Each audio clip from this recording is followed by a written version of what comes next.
Hi, I'm JP Sears. Are you angry? Yeah! Neither am I.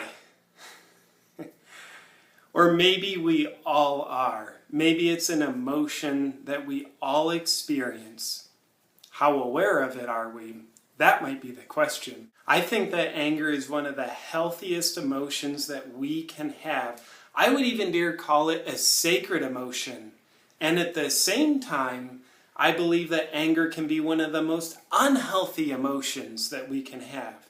So how can we go from having our anger be a source of unhealthy, destructive explosion or implosion to having our anger actually be a source of health, healing, and maybe even spiritual connection? Well, first, please consider that unhealthy anger might be when we take the energy of our anger and we dwell on it, we deny it, or we express it in misdirected ways. And then if we take a look at what healthy anger is, that might be when we're looking at our anger, we're experiencing it, we're feeling it, and we're also getting in touch with what's driving the force of passion called anger. Anger is an emotion of control. Anytime we're angry, it means part of us feels so out of control that it's looking to regain a sense of control over whatever, whoever is happening in our life. So when I'm angry at you, I'm creating tension, I'm creating words or lack of words. My anger is my attempt to regain control over you. So if you do something I don't like, the reason why I get angry is to try and control you into not doing that again. Or to get you to stop doing what you're doing that I don't like. The reason why I don't like it is because I feel out of control. Anytime our ego feels out of control, that's an emotion called fear. So already at this point, we would want to know that when we notice ourselves getting angry, that's a symptom of how we feel out of control in some way or another. Yet when we're angry, we're typically not vulnerable enough right off the bat to say, "Ooh, I feel really out of control about what you just did there." Typically, we would feel more out of control going into the vulnerability of expressing how we don't feel in control and how we feel intimidated by that. So we get angry. So we want to notice our anger so that we can notice there's a part of us feeling out of control. We might not know that part of us feels out of control until we notice the symptom of being out of control, anger. Anger has two primary expressions, aggressive anger and passive anger.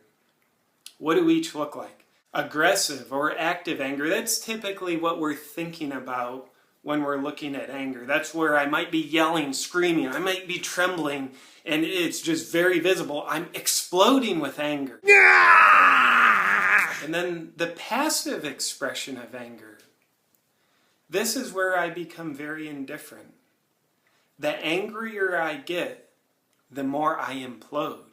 I might be imploding so deep that I don't even feel my anger. It's actually me repressing it, not expressing it. So a passive expression of anger, you might ask, well, JP, what's wrong? You look like you're not feeling right. Nothing, I'm fine. Passive anger is a tricky seduction because it's very hard to see that we're angry. The indifference that we're typically in when we're expressing our anger passively is a very sharp sword that can cut as deep, if not deeper, than the aggressive edge of anger. I personally have fooled myself quite a bit. I lived many years of my life believing that I'm not angry. It was a big joke that part of JP was playing on another part of JP. The deal was that I just didn't know how to recognize my reaction to anger. It was very passive. I was very implosive. And I convinced myself, I'm not angry. I'm cool. I'm enlightened. I don't get angry. But the truth is, I was so angry about my anger, I was numb to it. I was very passive about my passive anger. So in order for me to turn my anger into a healthy expression in my life that I can actually grow from, I had to first learn how to recognize how I react with anger. How do you react with anger? Do you tend to be more aggressive, active, and explosive? Or do you tend to be more passive and implosive with your anger? In order for us to heal our anger, digest it, assimilate, metabolize it, we need to express it. Yet we need to express it in a healthy way, not just an unhealthy way. Because if we take that wrong, you might sit here and say, oh, JP, no problem. I've got healthy channels of my anger. I heal it because I get ticked off at work. I go home and I beat my wife. That's cool because when I'm beating her, I'm expressing my anger. So good for me. Well, that's not what we're saying at all. That would obviously be an incredibly unhealthy expression of anger. Just because we're expressing it doesn't mean we're processing it. So how do we healthfully express it and process it at the same time? So anger isn't a stagnated, constipated source of boiling energy inside of us. Would you entertain that step number 1 is recognizing that you're angry, passive, aggressive, or somewhere in between? Step number 2 is realizing that anger is always a symptomatic emotion. What's it a symptom of? Well, aside from a symptom of being out of control or feeling out of control about something, would you consider that anger is always a symptom of either shame or fear or both? So step number 2, we want to ask ourselves, what's part of me feeling ashamed of right now? Or what's part of me feeling afraid of right now?